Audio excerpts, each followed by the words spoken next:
y'all are back at it with another NC9 Talk. I'm Nicholas, and this is my papa, Carlos. What's up? Today, we're going to dive into this preview against the Bengals, 125 CBS. Oh, week 8? Week 9? Where we at? Week 8, right before the bye. Yeah. Coming off a Monday Night Football loss, Brock Purdy just passed his concussion protocols. Which is big, it's huge. It's huge. Yeah, it definitely is huge. So, good news to hear that. And Trent Williams is questionable for this game. I think he'll probably play because Trent Williams is a different beast. And, Brock Purdy, had 2 picks last game. So, that concussion early in the game. Maybe the concussion was affecting him. Affecting him in those 2 interceptions because that didn't look like Purdy. So, the Bengals defense, they're gonna get at Purdy because they got after Geno Smith, and they're coming off a bye. They're fresh. They're rested. So, let's see this is where Purdy just shows. All right, let's just tone down all the hate. Like, people are saying he's a fraud now because of 2 games where he didn't play up to par, and he started off really good against the Vikings, and I feel he can bounce back in this game. And I'm gonna keep saying this because Purdy has shown what he can do. Yeah. And especially with this offense with CMC, he played every snap in last game, so I see him being a big piece. And George Kittle just got to be more involved. Last game against the Bengals, it was in the jungle. Kittle had like 160 yards, almost like about 10 catches, and that was with Jimmy G. So Kittle needs to eat. I think Kyle Shanahan has to create plays for Kittle, create plays for Ayuk, plays for CMC, and everybody else that's on that team on the offensive side will be able to kind of feed off them. Yeah, but piggyback. Jenkins, Ray McLeod. They should not be the main guys. I'm sorry, no disrespect to them. I know and they can make plays. They can make plays, but they shouldn't be our number 1 options when it comes to our offense. Kittle should be Ayuk right now. Kittle, CMC, and then the rest. Especially in crunch time, because crunch time. We need to put these players, and we need to put Ayuk in route running. These throws that Purdy does. You know how he throws them open. Not Purdy. Ayuk has some of the best and cleanest route running in the league. Yeah. So I think those cuts are definitely. Jennings in those situations. I think it's just not a good recipe. I think it's a recipe for disaster, especially if Purdy is that type of quarterback that just throws prior to them getting open. And maybe it was a concussion because it looked like it was just so off. It wasn't like he tried to time it, but it was just like the throw was off as well. I mean, it could be, but at the same time, again, I feel that we have a better chance if we put our best players in those type of positions. At the end of the day, it's early in the week. Early in the season, and you want all these mistakes now. We don't want to lose, obviously, and then we're fans. We want to win every single game, but we know it's not really going to happen that way. It's not going to be perfect. The last 2, 3, 4 years, we've even started 3-5, 2-6, whatever it was. This year, we actually started really good. Man, we're still in first place. We're 5-2.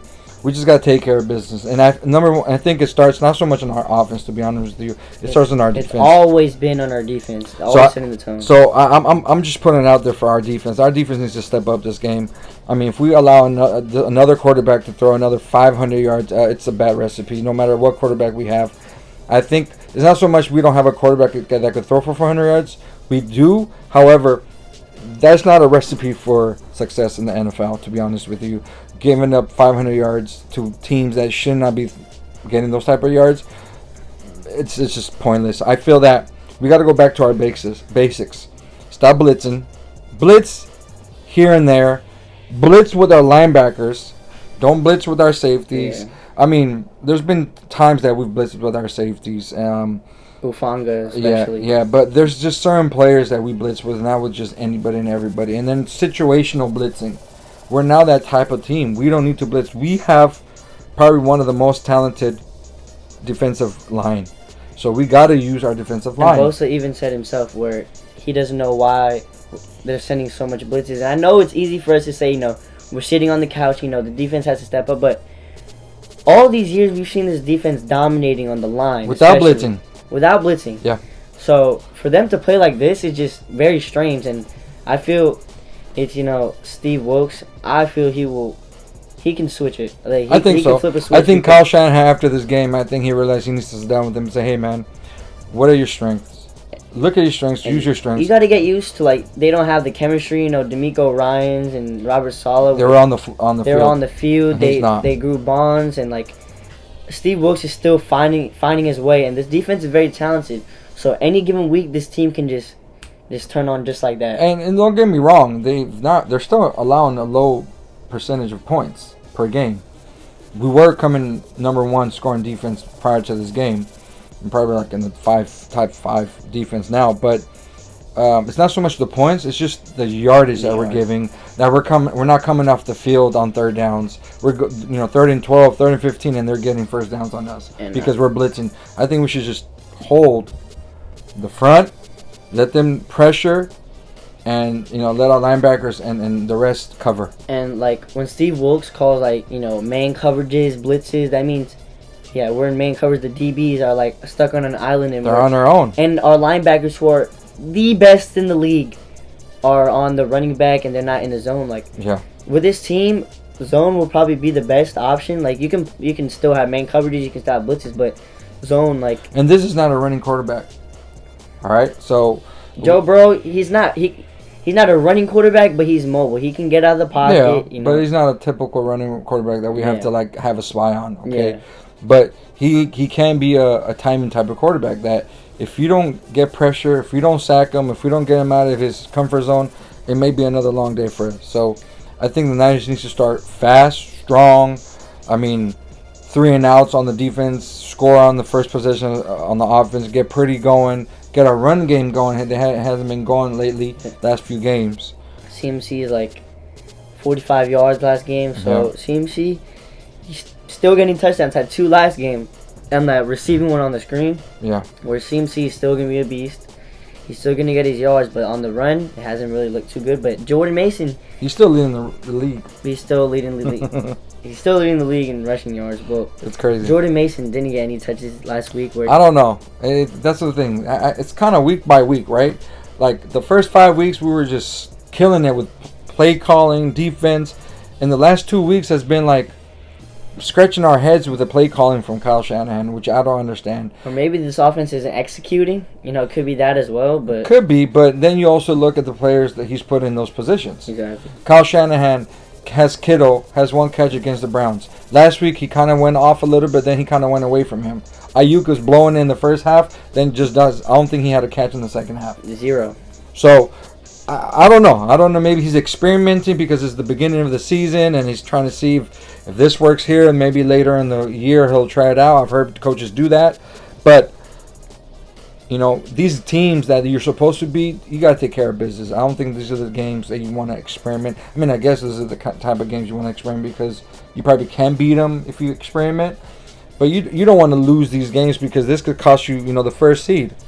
This could be the difference between getting the first seed and playing at home and going on the road, which to me actually doesn't even make a difference, but a lot of teams rather be home anyways. But as you see, like in week 5, though, against the Cowboys, they know how to turn up. This defense knows how to turn up. Like, they just got to flip the switch because they're a dominant team. They can dominate. Yeah. But they aren't playing like the team they are. They got to take pride in this game. Like, we know how they play, so that's why we have high expectations because we know they're not supposed to play at this level, and we know they can play at a way higher level than any of these teams, especially the linebackers who, if they're in the zone, that's where the linebackers eat, with Dre Greenlaw and Fred Warner sitting in the middle, and the DBs, there's big load off their shoulders, and the D-line can eat. They just go straight. They can use power moves, they can use swim moves, they can use anything, but with the blitz, they just got to go straight power. They get tired, so they can't get home. And the first thing about it, they're not even getting home with blitz. Home. And Kirk Cousins was just sitting in the pocket, so Joe Burrow. We blitzed all day. We didn't get to the quarterback. We gave him so many yards. The key thing is third and longs. All right, that's the number one thing. If the defense comes in this game and just dominates, the offense will go to their running game, play action, get to our weapons, and go from there. Yeah. In the Bengals game against Seattle, They really did get at Geno Smith a lot, and they pressured him. I think they picked him off twice.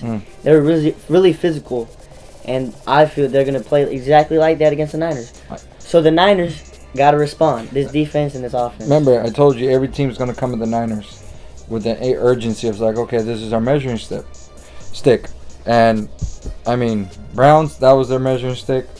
Vikings, I don't know what the hell happened with the Vikings, but I mean, it is what it is. But with this game, I think that this is the type of game that we needed in so many ways, so we could go into the bye week to be 6-2, go into the bye week, first place in the NFC West. And less pressure on Purdy as well. Yeah, and then let's have a good game for Purdy. Have him have a good game, settle in, and just get back to how we've been playing the first 5 weeks. Efficient football, and the defense, they just gotta watch out for Bro and Jamar, great duo. Like with this team, like this Bengals team, they haven't looked too good this year. Yeah. But let's not forget they've been in the AFC Championship the past 2 years and went to the Super Bowl. Yeah, this team is no scrub. They haven't been playing that well. I think they won 3 in a row, if I'm not mistaken. Yeah, because Bengals, with Joe Burrow calf injury, and T. Higgins messed up ribs. So yeah, so they really haven't been playing up to par as well. But I mean, we just got to show up, man. We got to go back to basics in our defense, basics on our offense. Just physical, and we should be able to take care of pace. business. I think we're just a more talented overall team than the Bengals from top to bottom, other than probably the quarterback as we speak right now, because he's been having some the last 2 weeks has been iffy. But overall, man, we can't really complain too much. We're 5-2. We win this game. All those the last 2 losses make no difference. We go into the bye week 6-2. Yeah, and with Cowboys are playing first game in the morning. Eagles will play in the morning. So we never watch know out for those games. Yeah, we never know that by the time we play, we could be the only 6-2. Well, what's it called? They're 6-1 already. Eagles, yeah. Oh, we'd be tied for first again in the NFC with 6-2. So we'll see how it goes. But yeah, what's it called? With this Niners team just got to, as we've been saying, play physical and play fast-paced football with the defense, especially. Yep. Starts with the defense. We got to keep saying this. Starts with the defense. It does. Linebackers. It starts. Fred Warner playing at a Defense Player of the Year level. Yeah. So we just got to see that. And Steve Wilkes got to trust his guys. But don't get too aggressive with those blitzes. And he did admit that he wants to take that one back with the blitzes and with the blitz that? with he said that? Yeah, right before the half. He wished he could take that one back, and he's gonna learn from that. I don't know which I believe he can learn from. Yeah, you have your defense is so talented that you should be able to trust them a little bit more. And hey, at least he admitted I took that back, but you got to go. Right, we got to go. We got to go and hit hard and fast. Now let's go into our game predictions. Let's see how many yards these players get and the score predictions. So let's start off with how much yards you think CMC has. I think he gets back on track. I think he gets about to 80 to 100 yards. They'll be able to carry if the defense dominates, which I think they should. Not they should. I want them to dominate, and I hope they dominate. And if they do dominate, then CMC is going to have a big day, 80 to 100 yards, and keeps going on his streak of 17 in a row, scoring touchdowns. Yep. And then I feel, to be honest with you, my player of the game will be Purdy. I think Purdy will throw about 350, 4 touchdowns. I think it's just one of those things that if Kyle Shanahan just runs his plays like he should, it's going to open up for Kittle and Ayuk and CMC. So I think Purdy has a breakout game. And on defense, I think we're just going to shut down, and our front is going to have a couple sacks. So this is the way we win. We lose this game is because we were out punched, out physical. We make mental mistakes, and we're just play calling is horrible, and we're blitzing, and we're just letting the other team determine what they want to do all over against the Browns. The mistakes were the flags, and against the Vikings, it was the turnovers. Yeah. So we just got to learn from that. Yep. And what about you? I'll move on to Ayuk. I feel Ayuk's gonna have a pretty big game. Yeah. I think him and Kittle are gonna rotate. We just need that for them to rotate in this game. Yeah. Both get the ball a good amount of times, and just Purdy's just gonna dial up. And I feel Purdy's gonna have. Hopefully Trent Williams is there, since they have pretty good edge rushers. We know. Yeah, I feel Purdy's gonna have a pretty good game. Yeah. Maybe not 4 touchdowns, because if he has 4 touchdowns, that means they're going crazy. So I don't It's only see 28 points. I don't see Purdy throwing that much. That's why. It's only 28 points. Yeah, I know, I mean, but if they could get to the red zone, he'll just throw it every single time. that's why I don't really see Kyle doing that against like the Cowboys where he really did that, but I just don't see it happening. But I do see him having a big game, not with the touchdown. Comeback game. So I see him have like we need 2 it. touchdowns. We need it. No interceptions too. Yeah, no interceptions. I feel that the score comes down to 28. I think Niners score 28 to 35 points, minimum 28. And I've been saying this whole year, for them to win games, they're gonna have to score 28. Last week they needed 28 and they would have won. So I think they go back to the 28 to 35 range. Cincinnati is a good, decent team, so I think they go to 15 to 17 points. We get the win.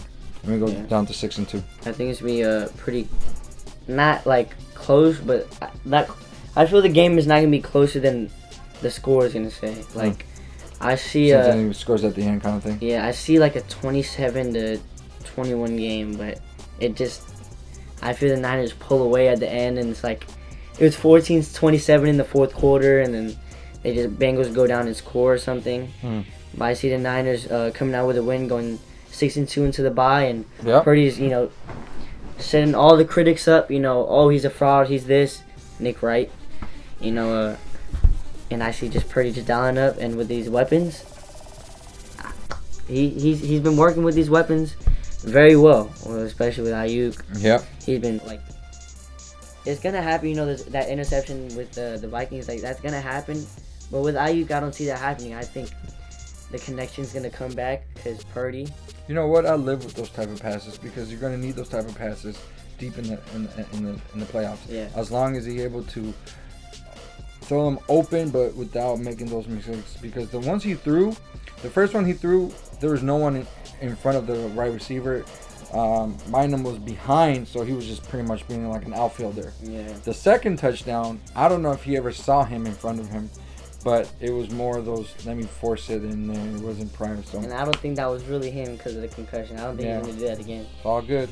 Well, 27 to 21. You said 28 to 15. Yep. Let's do That's it. Our score predictions. Now, let us hear your score predictions Let us in know. the comments and your predictions on the game. Let us know. We'll comment back. We can speak with each other. And I appreciate you guys for watching. Hope you guys enjoyed. Let's go 6-2 into the bye week. Niners. Let's go Niners, baby. Peace.